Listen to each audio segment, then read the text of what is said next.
Hey guys, welcome back to my channel. It's been a little rough for me, as you can tell from my voice.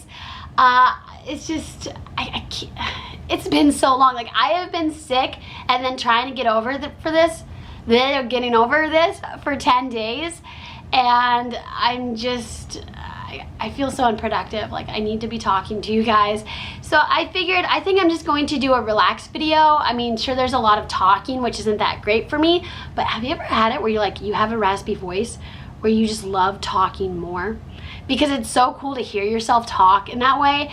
And then I found out, like, some guys think that's really sexy. So I hope they really find this, like, you know, these childhood stories video, like, super sexy.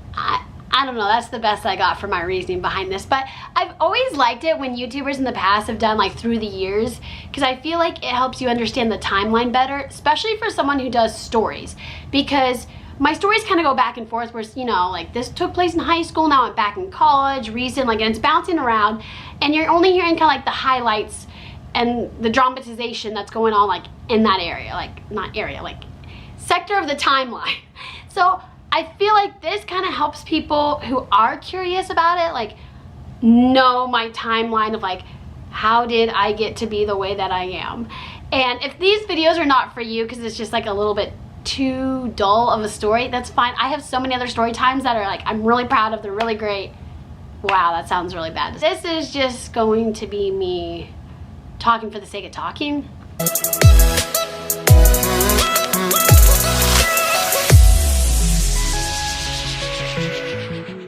Pretty typical childhood. I had an older brother, and then I grew up with a mom and a dad, and they were married, everything was happy, and we were pretty well off because my dad ended up doing his own company, and that made really good money, and it's not like we splurged on, like, a gigantic house. Land was cheaper too, and so everything just kind of worked out finance wise. I wouldn't say we were, like, living the life of luxury. Well, no, we always live the life of luxury, like, that's our motto, but you know, everything was just so middle class, and I think that's why I appreciate it, because it's kind of like when you take joy out of watching Malcolm in the Middle. Did you guys, like, watch that show?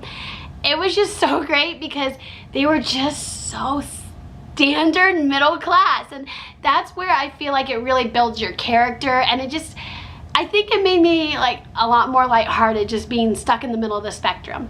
So I remember, like, in home movies, like, I would see the house being trashed with toys. So, like, this was our playroom, and eventually, like, this was the toy area, and we had toys there.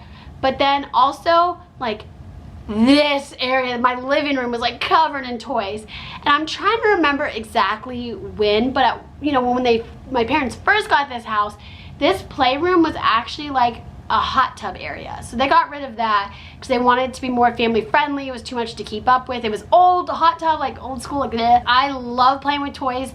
This, like, went into me being in middle school playing with toys. Like, I loved making communities. So I had, like, all my action figures and my Polly Pockets, and they would just be, like, different towns, and they'd visit each other, and they'd all intertwine. They were all pretty nice. I mean, they canoodled a lot, but that was when I got older and understood what that meant, and by then, should I have been playing with toys? Anyway, so I was pretty quiet. My older brother spoke a lot for me, and I think I just loved being a listener. But in so many home videos, there'll be my brother talking, and then there'll be me, and, like, I had, like, a boy haircut. I had, like, a really big mouth, and I would just be sitting like this, like I think the joke for me was that I was like some rag doll just standing there, you know?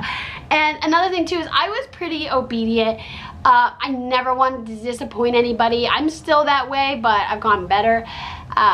So I always just, like, right off, like, tell me what to do, boss me around. Like, and I think that might be why also my brother liked playing with me, because I think when you're, you know, 4 years older, so, like, when I'm, like, pretty young, he's 4 years older than me, I think it can be pretty frustrating for the fact that I'm not big enough to, like, do all the stuff he's doing, but I can follow him around. So we definitely had a lot of bonding moments. I remember when I was first born, my brother was really frustrated because he thought I was going to come out being his size. And then when he saw me and I was a blob, he was pretty disappointed. He was mad. I think he cried about it. So But I think that's pretty common because you're kind of thinking, like they tell you, like you're gonna have a little sister, she's gonna be your new best friend. And it was really hard to be friends with me when you're a little blobby, you know. I came out really healthy, pretty like pudgy, you know. I had like all these like rings on me. Like I had no idea, my parents had no idea that I had anything wrong with me. But to be honest, to be diagnosed as like an infant and a toddler with anything, like any type of disease, that's really hard because I feel like your lifestyle and your childhood is defined then right away by like a disease or, you know, something like that. So I think I was pretty blessed not being diagnosed. I know that sounds weird, but it really gave me a childhood like everybody else. When I was young, I remember it was a big deal to get a head start in enrollment with private schools. So first off, I started my preschool down the street. There was like a church that had like a program for that. So I did that. And I remember the woman would push us on the swings, but she wouldn't understand how small we were. And we'd always ask to be pushed, yet we'd be terrified when she pushed us. We'd like hang on for our dear lives. And I remember feeling like I was on a roller coaster. My stomach had all these butterflies. And I'm thinking, no, why do I keep asking her to push me? So I do remember that. Then I went to this private preschool, and that one was hard because it was these two women who were really, really strict. And I remember like there was like cookie time where everybody had to be quiet to eat their cookies. I mean, to me, I guess I don't get that, because to me that would have been free time to learn about your table mates, but okay. I think they just wanted us to be quiet. So but there was somebody who was there to pass out the cookies. So, you know, of course, when, you know, the cookie comes to you, you thank them. Well, I remember as the passer outer, I put a cookie on my table, and I did what all the other kids would do. You know, I'd be like, here you go, Lesley. Oh, thank you, Lesley. And immediately from across the room, the teacher tells me that I can't go to recess. And it was never like a 5 or 10 minute timeout for the fact of how young we were. It was literally like there was recess for 45 minutes. You couldn't go, and they would sit you in front of all the kids to watch, like you'd watch them play. And I hated them. Like I hated them with a passion. And I don't think I really knew I did till one of them was having a baby and my mom was picking out clothes to gift her. And I did not want her to have anything. And I never spoke up about it though, because I was super obedient. I thought I was in the wrong still.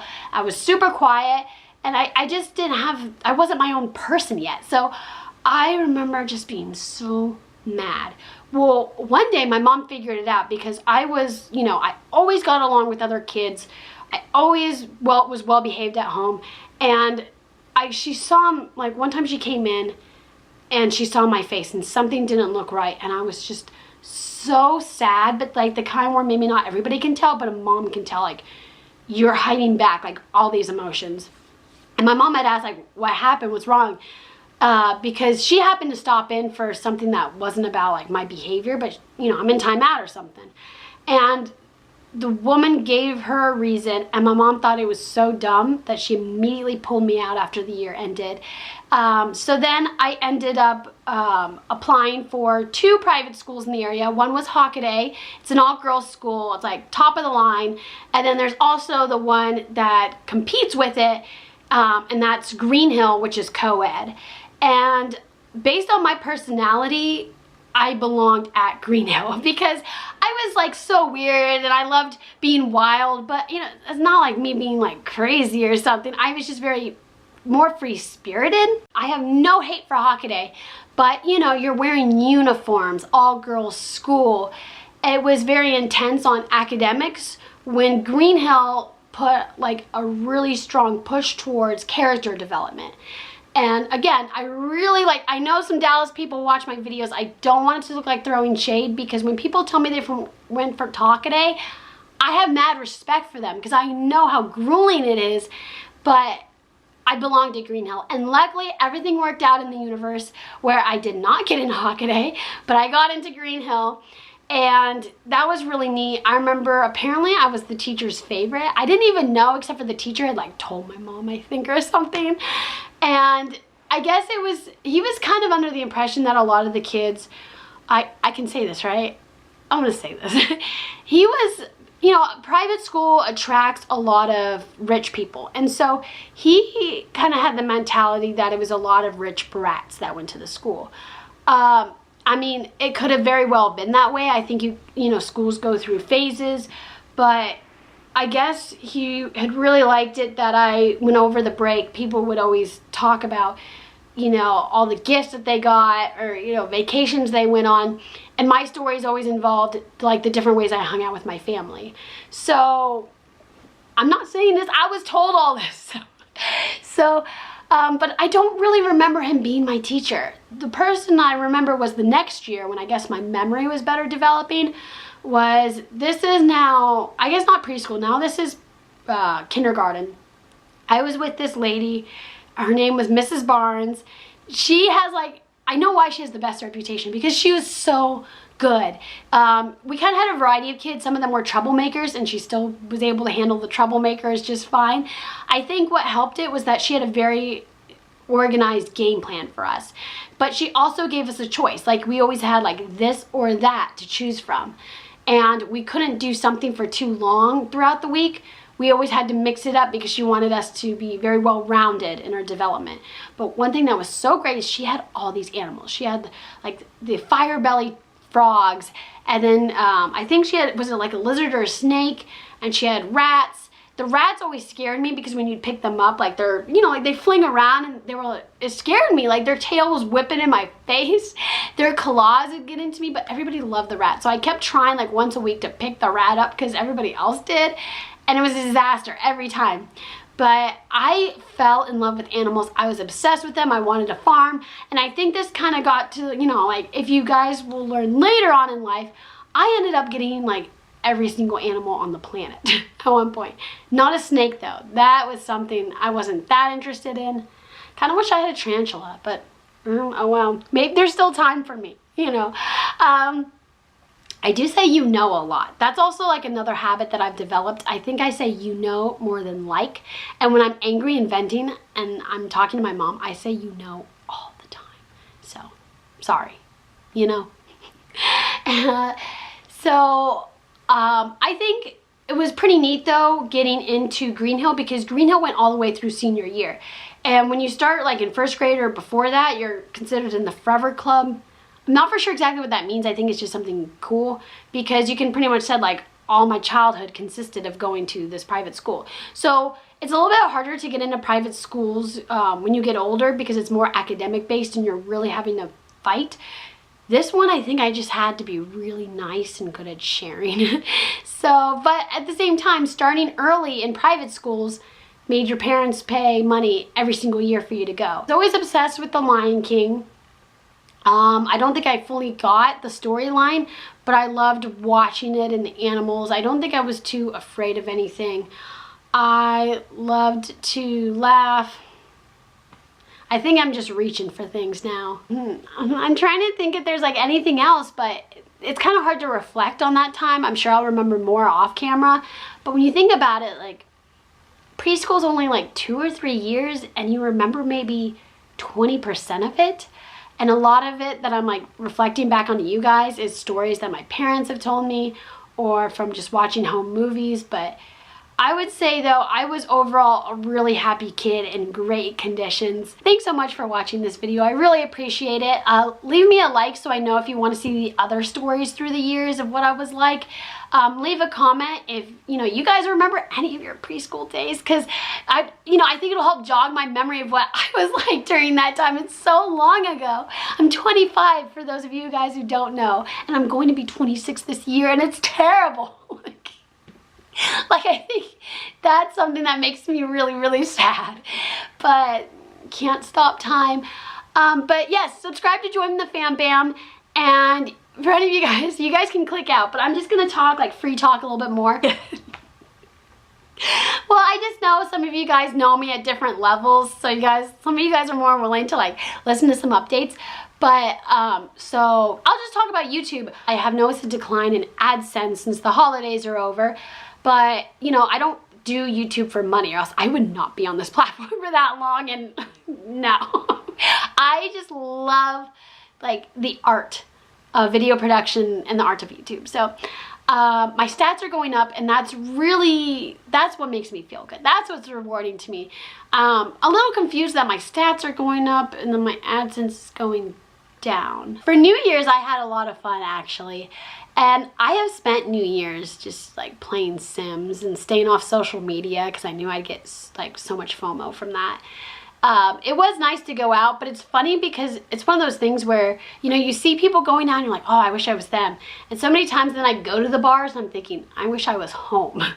This time though, I actually enjoyed my like entire New Year's in full. It's kind of funny when you think about it because I feel like as you get older, like the excitement for Christmas goes down. Like, you know, when it's Christmas Day, you're not like, oh my God, Santa, you know, because when you get older, Santa only gives you like a stocking full of stuff and toiletries. And I'm not saying I'm complaining, but it's just, you know, I don't play with toys anymore. I love looking at toys. Like if you take me to a Target and I have the time, I will go in the Target shop and I'll just like drool over the toys. Like I think I need to get back into like some type of toy theme in my life to feel satisfied.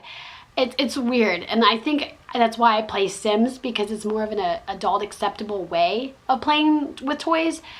What was I saying? I'm just talking about being obsessed with toys. But yeah, so as you get older, I feel like you don't feel the magic of Christmas. As you do get older, I think you enjoy New Year's better. New Year's. You enjoy like the New Year's Eve celebration, and I think reinventing yourself because you're a lot more independent, that you have the choice. Like if I was in high school and I was thinking, I'm gonna work out more. Well, that means who's gonna take me to the gym? You know, or yeah, like certain things that were kind of hard to do when you didn't have a car or a lot of money or anything. So I'm excited though for 2019. So far I'm enjoying it. I know it doesn't sound like it, but again, like sexy voice, come on. So I'm enjoying that. And then I feel pretty hopeful. I think there's gonna be a lot of life changes. I'm really hoping that it doesn't slow me down on YouTube, but I have like a long-term goal, and oh my God, that phone rings non-stop, and we don't want to get rid of it because so many companies ask for a home phone number, and we know that they're going to sell it, but they require this number. So we give it to them, and then it rings like crazy.